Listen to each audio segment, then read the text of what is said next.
இது விநாயகர் சதுர்த்தி முடிஞ்சு 3வது நாள் விநாயகரை கரைக்க போகிறதுக்காக ஊர்வலமாக எடுத்துகிட்டு போயிட்டுருக்காங்க. அந்த வீடியோ தான். நான் வருஷம் விநாயகர் சதுர்த்தியில் எதை மிஸ் பண்ணுறனோ இல்லையோ, இந்த ஊர்வலத்தை மிஸ் பண்ணவே மாட்டேன். எனக்கு ரொம்பவே பிடிச்ச ஒரு விஷயம்னு சொல்லலாம்.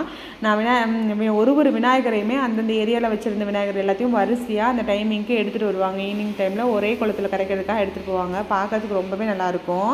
ராம்நாடை சுற்றி இருக்கிறவங்க எல்லாத்துக்கும் கண்டிப்பாக தெரியும். எனக்கு ரொம்பவே பிடிச்ச ஒரு விஷயம்னு சொல்லலாம் இது. இந்த அம்மா எல்லாருக்கும் கொலக்கட்டை, சுண்டல் இதெல்லாம் ரொம்ப பண்ணி கொடுத்துட்டு இருந்தாங்க. ரொம்பவே டேஸ்ட்டாக இருந்துச்சு. நாங்களும் வாங்கி சாப்பிட்டோம். இதுக்கு முன்னாடி இப்படி ஒரு கொலக்கட்டையை சாப்பிட்டதே இல்லைன்னு சொல்லலாம்.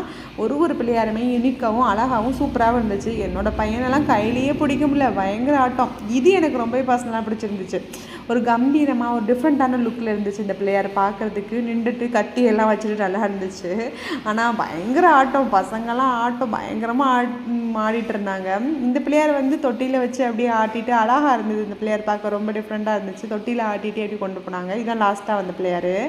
நிறைய வந்தது. நான் கொஞ்சம் தான் என்னால் எடுக்க முடிஞ்சிச்சு. எல்லாம் போனதுக்கப்புறம் கூட இவங்க ஆட்டத்தை கண்ட்ரோல் பண்ண முடியல.